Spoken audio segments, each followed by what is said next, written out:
नमस्कार, मैं रवीश कुमार। 30,000 करोड़ से अधिक के बजट वाली बृहन मुंबई नगर पालिका बीएमसी के चुनाव हो रहे हैं। 2.5 करोड़ की आबादी 227 पार्षदों को चुनने के लिए 21 फरवरी को मतदान करने जा रही है।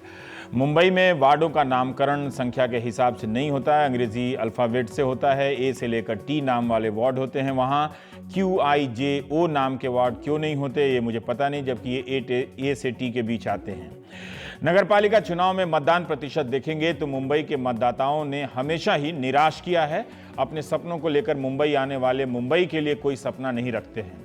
2007 के नगरपालिका चुनाव में 46% ही मतदान हुआ। 2012 में घटकर 45% हो गया।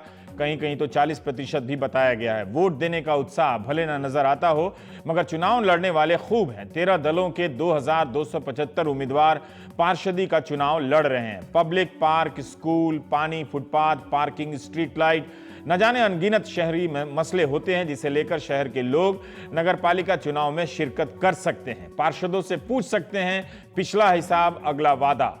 पार्टियों से पूछ सकते हैं कि आखिर पार्षद के स्तर पर परिवारवाद क्यों फैल रहा है। इस चुनाव में आप नई प्रतिभाओं को आगे क्यों नहीं करते हैं, उन्हें क्यों नहीं पार्षद बनाते हैं। ज्यादातर पार्षद करोड़पति का दर्जा प्राप्त कर चुके हैं। एक उम्मीदवार की संपत्ति तो 690 करोड़ बताई जा रही है।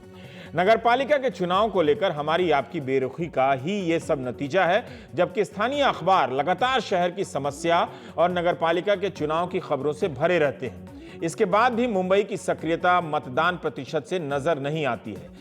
इस बार के आर्थिक सर्वे में स्थानीय निकायों के राजस्व और काम के प्रदर्शन पर एक अध्याय है। आर्थिक सर्वे में इस चैप्टर का होना बता रहा है कि शहरीकरण की चुनौतियां भयावह होती जा रही हैं। इनके काम करने के तरीके से लेकर टैक्स वसूली के सिस्टम सब में दिलचस्पी लेनी पड़ेगी। आर्थिक सर्वे में जन आग्रह नाम की एक संस्था का जिक्र है, जिसने 21 शहरों के अध्ययन के आधार पर बताया है कि इन निकायों के पास कानून की कोई कमी नहीं है, यानी अधिकार हैं, बल्कि जहां ज्यादा कानूनी अधिकार हैं वहीं पे राजस्व वसूली कम है, और जहां उनसे कम अधिकार है वहां वसूली ज्यादा है। जैसे कानपुर और देहरादून जैसे शहरों के पास टैक्स वसूली के कानूनी अधिकार मुंबई से कहीं बेहतर है, मगर वहां प्रॉपर्टी टैक्स की वसूली का रिकॉर्ड बहुत खराब है। मुंबई और पुणे के पास कम अधिकार हैं, फिर भी राजस्व वसूली बेहतर है। भारत में 8,000 शहर और नगर हैं। ग्लोबल सिटी की रैंकिंग में मुंबई का स्थान 50वां और दिल्ली 47वें नंबर पर। भारत का नंबर 1 शहर दुनिया के बड़े शहरों में 50वें नंबर पर आता है। तब वो लाखों लोगों के सपने पूरे करता है। इस हालत में सोचिए, मुंबई पहले से 10 नंबर के बीच कहीं होती तो कितना कुछ और दे सकती थी, मगर इसके लिए हमें भी मुंबई को कुछ देना होगा। आर्थिक सर्वे में लिखा है कि शहरी विकास मंत्रालय की एक हाई लेवल कमेटी ने हिसाब लगाया है कि अगले 20 साल में शहरी ढांचे को बेहतर करने के लिए 39 लाख करोड़ रुपए की जरूरत होगी। यह हिसाब 2009-10 की कीमत के आधार पर लगाया गया है। पानी, बिजली, सड़क, परिवहन पर इतने खर्चे के बाद इनके रखरखाव और संचालन के लिए अलग से 20 लाख करोड़ और चाहिए। 14वें वित्त आयोग ने देश के तमाम नगरपालिकाओं और निगमों को मिलाकर 2015 से 20 के लिए 87,000 करोड़ रुपए देने का प्रावधान किया है। इस जरूरत 39 लाख करोड़ की जरूरत के हिसाब से देखें तो 87,000 करोड़ की राशि कुछ भी नहीं है, मगर पिछली सरकारों से तुलना करेंगे तो 227% अधिक दी गई है। इसका बड़ा हिस्सा स्थानीय निकायों को अपने स्तर पर जुटाना होगा। आर्थिक सर्वे से पता चलता है कि कानपुर और लखनऊ में 50% राजस्व संपत्ति कर से आता है। इस मामले में कोलकाता नगर निगम कानपुर और लखनऊ से पीछे है। सोचिए हम कहां हैं। भोपाल और रांची के राजस्व में संपत्ति कर की भागीदारी 15% से भी कम है, तो लोग प्रॉपर्टी टैक्स नहीं दे रहे हैं। जयपुर और बेंगलुरु में कर योग्य संपत्ति का 5 से 20% हिस्सा ही टैक्स देता है, बाकी टैक्स चोरी करते हैं या नहीं देते।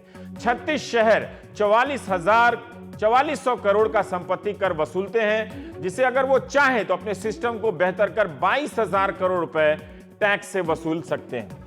इसका मतलब यह हुआ कि अगर नगर पालिकाएं या निगम पेशेवर तरीके से चलें और भ्रष्टाचार का स्कोप कम हो, तो उनके पास आप नागरिकों की सुविधा के लिए अधिक पैसे होंगे, सुविधाएं बेहतर हो सकती हैं।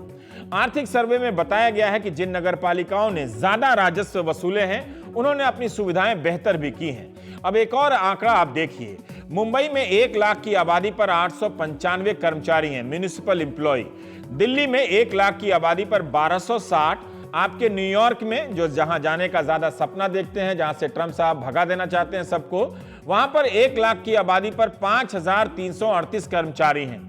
लंदन में 1 लाख की आबादी पर 2961 कर्मचारी हैं। बिना कर्मचारी के ही हम चाहते हैं कि दिल्ली, मुंबई, लंदन, न्यूयॉर्क जैसा हो जाए, फ्री में। इससे पता चलता है कि जब तक राजस्व नहीं होगा, कर्मचारी नहीं होंगे, नागरिकों को बुनियादी सुविधाएं नहीं मिलेगी, विज्ञापन मिल जाएंगे कि हो रहा है सब कुछ, उनका रख रखाव कभी ठीक नहीं होगा। जब काम ही नहीं होगा तो ठीक क्या होगा। ज्यादातर नगर पालिकाओं के कर्मचारी की स्थिति ठीक नहीं है। आप वेतन को लेकर जब वो हड़ताल पर जाते हैं और खबरें छपती हैं, उनमें भी दिलचस्पी नहीं लेते। ज्यादातर लोग ठेके पर काम करने वाले होते हैं और वो वेतन भी बिना हड़ताल के नहीं मिलता। आर्थिक सर्वे में इस पहलू को क्यों नहीं प्रमुखता दी गई, कर्मचारियों की संख्या, वेतन आदि को, मैं नहीं समझ सका। तमाम अखबारों में मुंबई की समस्याओं पर छपी खबरों से आपके लिए कुछ सूची बनाई है। मिड डे अखबार ने लिखा है कि मुंबई से 1200 ऑटो टैक्सी स्टैंड गायब हो गए, विलुप्त, अतिक्रमण कर लिए गए। 300 स्टैंड ही बचे हैं जहां पार्क करने के लिए आए दिन झगड़े होते हैं। मुंबई में 1900 किलोमीटर ही सड़क है, मगर 28 लाख गाड़ियों को पार्क करने के लिए 3300 किलोमीटर सड़क जितनी लंबी जितनी सड़क चाहिए। इसका समाधान सार्वजनिक परिवहन से लेकर अधिक पार्किंग टैक्स के रूप में बताया जाता रहा है। 20 साल का अखबार उठाकर देखिए क्या हुआ, यह भी पूछिए। मिड डे के शशांक राव की रिपोर्ट में 56,000 पार्किंग स्पॉट बनाने के सुझाव दिए गए। 56,000, 1200 तो गायब कर दिया भाई लोगों ने, 300 से 56,000। फुटपाथ गायब हैं, बल्कि वो तो रोजगार सृजन का माध्यम है, इसलिए मेरी थोड़ी अतिरिक्त सहानुभूति है हॉकर्स के साथ। नागरिकों का कहना है कि चुने हुए प्रतिनिधि इन सब बातों पर ध्यान नहीं देते, मगर मतदान प्रतिशत देखकर नहीं लगता कि नागरिक भी प्रतिनिधि को चुनने में दिलचस्पी लेते हैं। कचरा निस्तारण प्रबंधन एक बड़ी चुनौती है। हर खुली जगह का कचरा फेंका जा रहा है, वहां पर जगह गायब हो रही हैं। मुंबई मिरर की तन्वी देशपांडे ने एक अच्छी रिपोर्ट बनाई है कि हमें पार्षद क्यों चाहिए। तन्वी ने सुबह 6 बजे से लेकर रात के 9 बजे तक जब हम घर लौटते हैं मुंबई वाले, तो वो नहाने से लेकर बच्चे के पार्क, अस्पताल, स्कूल, इन सब के बीच पार्षद की क्या क्या जरूरत होती है, कैसे जरूरत पड़ सकती है, उसकी सूची बनाई है और हमने उस सूची की नकल की है। संक्षिप्त में उसकी प्रस्तुति कर रहे हैं ताकि आप भी समझें कि पार्षद क्यों चाहिए। मान लीजिए पानी सप्लाई का जिम्मा आप जानते हैं कि बीएमसी के पास है, आप दफ्तर जाने के लिए तैयार हो रहे हो, नलके में पानी नहीं आया, तो जाहिर है आप किसे फोन करेंगे? आपको फोन करेंगे पार्षद को कि आपके इलाके में या आपकी सोसाइटी के कोटा का आज पानी नहीं आया। आपके इलाके का पार्षद ही बीएमसी के स्थानीय इंजीनियर को फोन करेगा कि पानी क्यों नहीं आ रहा है वहां पर। 50 से 60% आबादी स्लम में रहती है जहां पानी बड़ी समस्या है।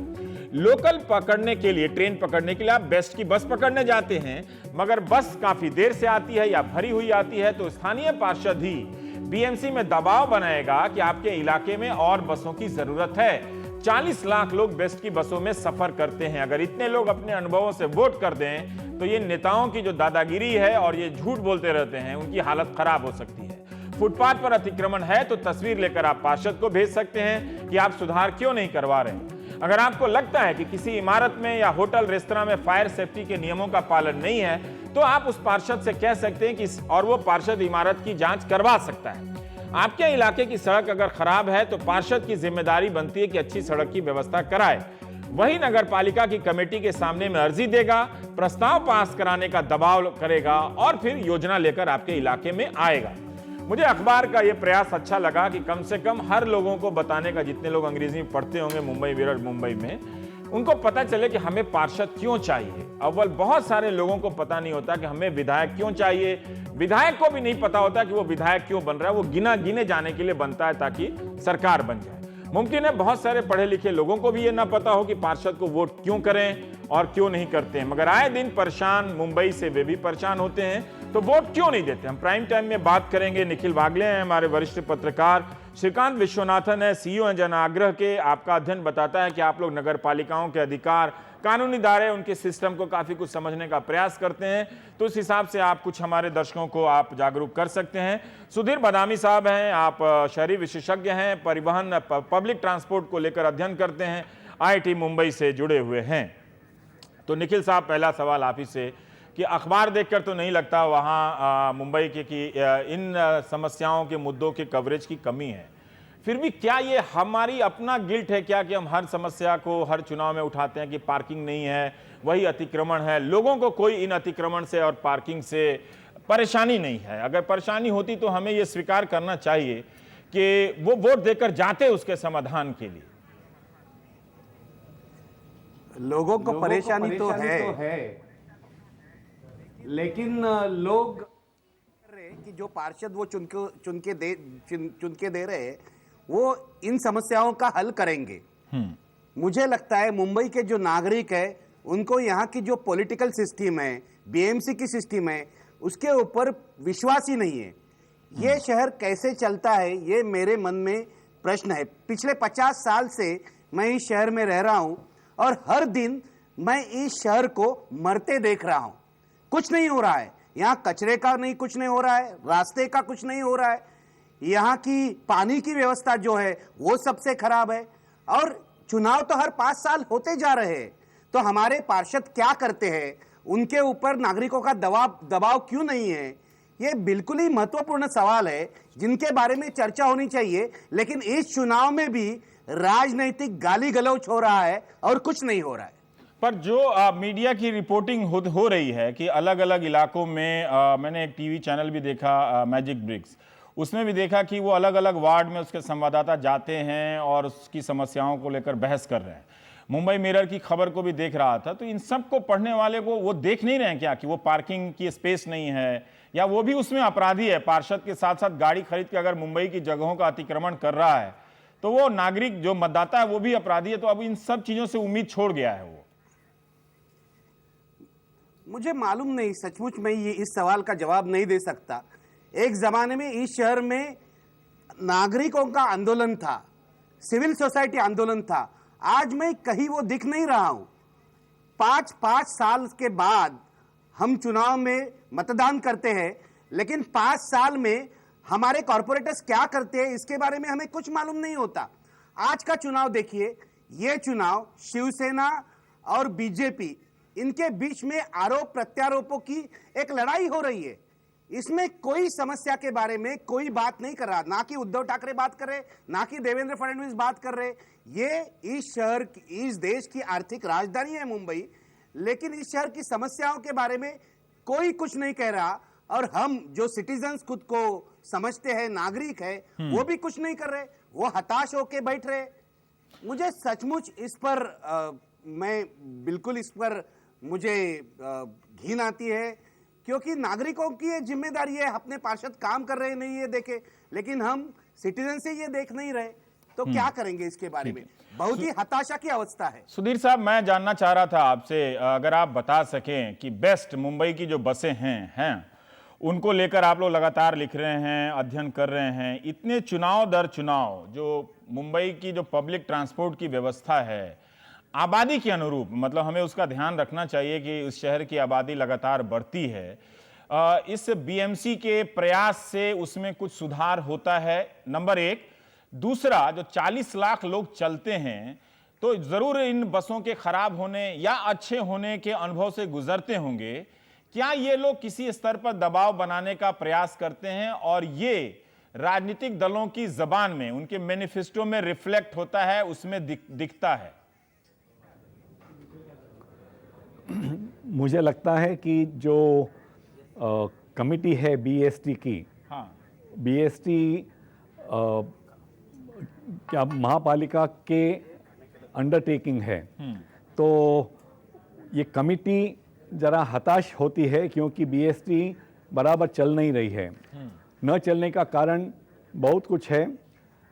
मुख्यतः बसें बराबर समय पर नहीं जा सकती हैं क्योंकि यहाँ ट्रैफिक बहुत ज़्यादा हो जाता है और उसके कारण बसें भी उस ट्रैफिक में अड़कती हैं। हमें एक व्यवस्था लानी है, क्यों वो दुर्लक्ष्य करते हैं मुझे पता नहीं। दिल्ली वालों ने तो उसको नाकार दिया है, लेकिन अहमदाबाद में अच्छी तरह से चल रही है। जो व्यवस्था हम बोलते हैं BRTS, बस रैपिड ट्रांजिट सिस्टम, उस सिस्टम में बसें ट्रेन जैसे चलती हैं। जब चलेंगी तो बसों की संख्या भी ज़्यादा नहीं होती है, कम होती है, लेकिन फ्रीक्वेंसी नहीं, ज्यादा सुधीर होती साहब, है हम और ज्यादा solution, लोगों को ले जाने की जी। व्यवस्था होती है। जी सुधीर साहब, मेरा सवाल यह है कि आप लोग जब अध्ययन करते होंगे तो बीएमसी के सिस्टम से भी मिलते होंगे, जो लोग अधिकारी हैं, कॉरपोरेटर से भी मिलते होंगे, पार्षद से। मैं जानना चाहता हूं कि क्या आपको लगता है कि उनके भीतर इस तरह के एस्पिरेशंस, आकांक्षाएं हैं कि इस शहर को सचमुच बसों की जरूरत है, एक पब्लिक ट्रांसपोर्ट की जरूरत है, हम देने का प्रयास करें, भले ना दे पा रहे हो, वो आपको वो उत्सुकता नजर आती है क्या उनके बीच में? नजर तो नहीं आती, हमारा क्योंकि उनको study लगता है ये हो नहीं सकता है। उनको जब आशा आएगी हमारे- कि बीएसटी अच्छी तरह चल सके, तो मुझे कोई क्या बोलते हैं, डाउट नहीं है कि वे बीएसटी को बराबर चलाने का प्रयास करेंगे। और मुंबई में बीएसटी बराबर चलनी है, उसके 2-3 मुख्यतः कारण हैं कि पहले हम रेल की व्यवस्था देखेंगे, जो महापालिका के अंतर्गत नहीं आती है। रेलें जो ले जाती है लोगों को, लगभग 75 से 80 लाख लोगों को ले जाती है प्रतिदिन। उसमें प्रति घंटे उसकी क्षमता है 1,80,000 लोगों को ले जाने की, लेकिन ले जाती है वो 3,60,000 लोगों को। इसीलिए मुंबई में 3.5 से 4,000 लोग प्रति वर्ष मौत के घाट उतर जाते हैं।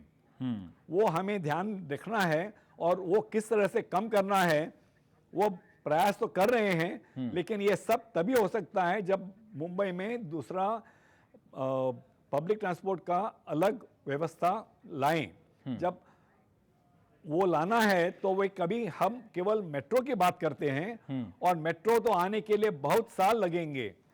ये मैं बात 15 साल से कर रहा हूं, मंत्रालय में भी और बीएसटी में भी, लेकिन उनको लगता है, विश्वास नहीं होता है कि बीआरटीएस ऐसा कुछ कर सकती है, क्योंकि बीआरटीएस के खिलाफ कई लोग बात करते हैं, वेस्टेड इंटरेस्ट होते हैं, क्योंकि बीआरटीएस मुंबई में मेट्रो से 20 गुना सस्ता है, वो ध्यान में रखना है। एक चीज का जवाब दे दीजिए कि बसों की संख्या पहले की तुलना में बढ़ रही है या वो कम किए जा रहे हैं, उसके कर्मचारी हटाए जा रहे हैं, कॉन्ट्रैक्ट पर रखे जा रहे हैं, क्या हो रहा है उस दुनिया में?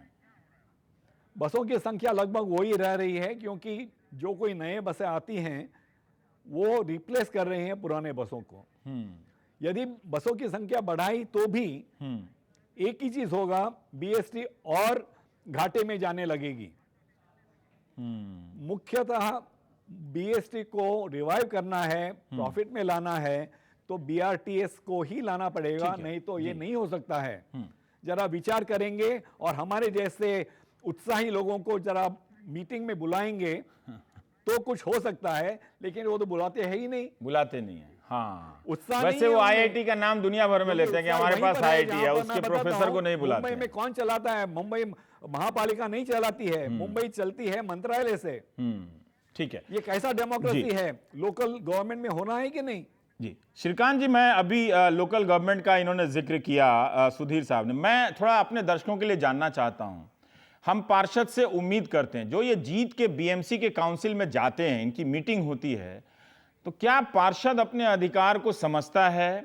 क्या जिस तरह की कल्पना की गई है नगर पालिका में, टाउन हॉल में आप अपने प्रस्तावों को पास करें, उन पर बहस होती है, क्या वो आदर्श रूप में वो सिस्टम चलता है? क्या उसकी कोई हैसियत है, या पार्टी लाइन पर ही सब तय होता है, पार्षद वहां पे कुछ नहीं होता जीतने के बाद भी?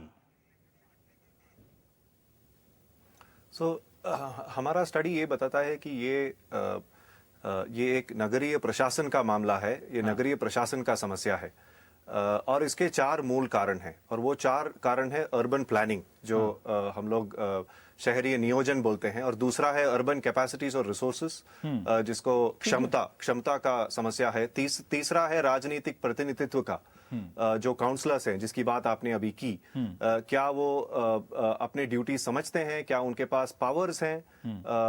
जैसे उन्होंने बताया कि मुंबई मंत्रालय से चलता है, तो काउंसिल का कोई पावर्स है, उनका फंक्शंस सीरियसली वो लेते हैं कि नहीं। और 14 है पारदर्शिता और जन भागीदारी का, ट्रांसपेरेंसी और पार्टिसिपेशन जो बोलते हैं। तो हमारा स्टडी ये बताता है कि मुंबई के सारे समस्या जो हैं और भारत के शहर के सारे समस्या जो हैं वो ये 4 मूल कारणों से जुड़े हुए हैं। और अभी ऐसा हो रहा है कि हमारे लोकल गवर्नमेंट्स जो हैं, नगर निगम जो हैं, उनके ऊपर उनके पास इन चार विषयों पर चर्चा करने का और एक्शन लेने का पावर्स नहीं है, कैपेसिटीज नहीं है। तो डिसेंट्रलाइजेशन का एजेंडा जो है उसको बढ़ाना चाहिए। अभी 25 साल हो गए हैं 74th कॉन्स्टिट्यूशन अमेंडमेंट के पास होते हुए पार्लियामेंट में, लेकिन इन 25 वर्षों में ज्यादातर प्रोग्रेस नहीं किया है हम लोगों ने। स्टेट गवर्नमेंट से म्युनिसिपैलिटीज को पावर्स, फंड्स, फंक्शंस और फंक्शनरीज जो बोलते हैं उनका ट्रांसफर का ज्यादा काम हुआ नहीं है। तो बहुत इंपॉर्टेंट ये होगा कि ये 4 मूल कारण जो हैं उन पर ध्यान देना चाहिए। जैसा कि आप देखेंगे कि बहुत सारे शहरों में अर्बन प्लानिंग का पावर तो म्युनिसिपैलिटी के पास नहीं है। और अगर आप बॉम्बे की बात करेंगे तो बॉम्बे का मेयर के पास पावर्स बहुत कम है और उनका टर्म 2.5 इयर्स का होता है। और दुनिया भर के बड़े शहर जो होते हैं उनकी व्यवस्था ऐसा होता है कि उनका नेतृत्व डायरेक्टली इलेक्टेड मेयर्स करते हैं और उनका टर्म 5 साल का होता है। तो मेयर को स्ट्रेंथन करना है, काउंसिल के पास ज्यादा पावर्स देने हैं। और ऐसा भी है कि अकाउंटेबिलिटी का जो फ्रेमवर्क हमें बनाना है उसके अराउंड, वो भी हमें स्ट्रेंथन करना है। जैसे बीएमसी का बजट जैसे आपने बताया लगभग 40,000 करोड़ का है। तो ये बजट बाकी 10 शहरों का बजट आप जोड़ेंगे इससे बहुत ज्यादा है। और ऐसे बहुत सारे राज्य सरकार भी हैं जिनका बजट 40,000 करोड़ से कम है। लेकिन बीएमसी का ऑडिटेड अकाउंट्स जो आता है उसका आप क्वालिटी देखेंगे तो वो बहुत ही पुअर है। तो ऐसा क्यों है कि बीएमसी का बजट 40,000 करोड़ का है, इतना बड़ा है? और अगर अगर हम सेंसेक्स में जो कंपनीज हैं उसके अगेंस्ट बीएमसी को कंपेयर करें तो बीएमसी टॉप 100 कंपनीज में आएगा। लेकिन फिर भी उनका जो फाइनेंशियल रिपोर्ट्स वो पब्लिश करते हैं, आप हमारे मुंबई के दर्शकों के लिए बता सकते हैं जी कि क्या होना चाहिए? मेयर का अधिकार कम होने से क्या नुकसान हो रहा है? अगर हम उन पे आरोप लगाते हैं कि उन्होंने कुछ नहीं किया, तो एक तो उन सबको मिलकर प्रदर्शन करना चाहिए था कि उनके अधिकारों को दिया जाए। लेकिन फिर भी मैं जानना चाहता हूं कि अधिकार नहीं होने से शहर को क्या नुकसान हो रहा है?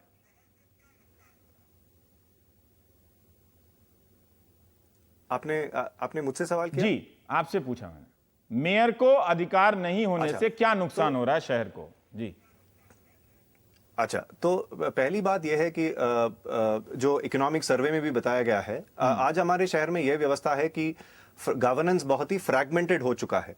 तो ऐसा नहीं है कि सब फंक्शंस जो हैं और सब इंस्टीट्यूशंस ऑफ गवर्नेंस जो हैं वो एक ही पर्सन को रिपोर्ट करता है। तो मुंबई की आप बात करेंगे तो एमसीजीएम के अलावा बहुत सारे ऐसे इंस्टीट्यूशंस हैं जो सर्विस डिलीवरी करते हैं। तो रेलवेज एक बहुत बड़ा पार्ट प्ले करता है। मुंबई का सिटी पुलिस जो है वो उसका एक रोल है। मुंबई ट्रैफिक पुलिस का भी रोल है। तो पहली बात यह है कि मेयर के पास पावर न होने से और मेयर का महत्वपूर्णता कम होने से गवर्नेंस पूरा फ्रैगमेंटेड हो जाता है और पूरा इंपॉर्टेंट स्टेट गवर्नमेंट के पास है। और सिटी का जो गवर्नेंस है वो मोस्ट इफेक्टिवली तब डिस्चार्ज होगा जब मेयर के पास पावर है, क्योंकि मेयर काउंसिल का नेतृत्व मेयर करते हैं। और थर्ड टियर ऑफ गवर्नमेंट जो बोलते हैं, लोकल सेल्फ गवर्नमेंट जो बोलते हैं हम लोग, वो काउंसिल है। ठीक है। पार्लियामेंट की तरह, विधानसभा की तरह काउंसिल भी एक सभा है, एक चुनी हुई सभा है और उनके पास पावर्स होने चाहिए। हमारे दर्शकों को पता होना चाहिए कि ये जो पार्टियां हैं, किसी भी पार्टी, कोई भी नेता का नाम आप आंख बंद करके स्मरण कर लें, उनके राज्य में, उनके नेतृत्व में विधानसभाओं की स्थिति बहुत खराब है, वही ढंग से नहीं चलती हैं। उनका ही कोई कैलेंडर नहीं है जो पर्याप्त तरह से, कहीं 30 दिन चल रही है विधानसभा, कहीं 20 दिन चल रही है। निखिल साहब, मैं ये जानना चाहता हूं कि आप कह रहे हैं कि आप इतने साल से मुंबई में रह रहे हैं, क्या आप जो भी अधिकार है, जो जितना भी सीमित अधिकार है, क्या उसी सीमित अधिकार के भीतर क्या आपने बीएमसी को देखा है डेमोक्रेटिकली, लोकतांत्रिक तरीके से चलते हुए, वहां मुद्दों को लेकर बहस होते हुए कि पानी नहीं आ रही है, एक इलाके को ज्यादा पानी मिल रहा है, एक इलाके को कम पानी मिल रहा है? जी, मैंने ये देखा है 25-30 साल पहले जब हमारे जो कॉरपोरेटर्स थे उनकी जो क्वालिटी थी अभी से बहुत ही अच्छी थी। अच्छे नेता वहां चुन के जाते थे। मैं कुछ नाम आपको बताता हूं, जैसे कि मृणाल गोरे का नाम है, जॉर्ज फर्नांडिस का नाम है, सोहन सिंह कोहली का नाम है, बीजेपी से हशु अडवाणी का नाम है। ये सारे लोग पहले नगर सेवक करके चुन के गए थे और बाद में बड़े नेता बने। जब इन कॉरपोरेटर्स का दर्जा अच्छा था तब यहाँ के जो इश्यूज है, सिविक इश्यूज है, उस पर अच्छी चर्चा होती थी। आज के जो पार्षद है, आज के जो कॉरपोरेटर्स है, उनको तो मालूम ही नहीं है इस शहर की समस्या क्या है। वो उसका उनकी कोई ट्रेनिंग नहीं है। पॉलिटिकल पार्टीज चुनाव लड़ती है, लेकिन जो उम्मीदवार है आज मुंबई में इन लोगों ने खड़े किए सारे पार्टीज में, उसमें से 20% उम्मीदवार भी ऐसे नहीं होंगे कि जिनको ट्रेनिंग है। इस शहर का डेवलपमेंट प्लान क्या है, इस शहर की पानी की समस्या क्या है, इस शहर की एजुकेशन की समस्या क्या है। 1000 करोड़ से ज्यादा बजट इस शहर के स्कूलों पर खर्च होता है। कहां खर्च होता है, स्कूलों की यहां हालत क्या है, देखिए। ये सब, इसका अध्ययन कोई नहीं करता।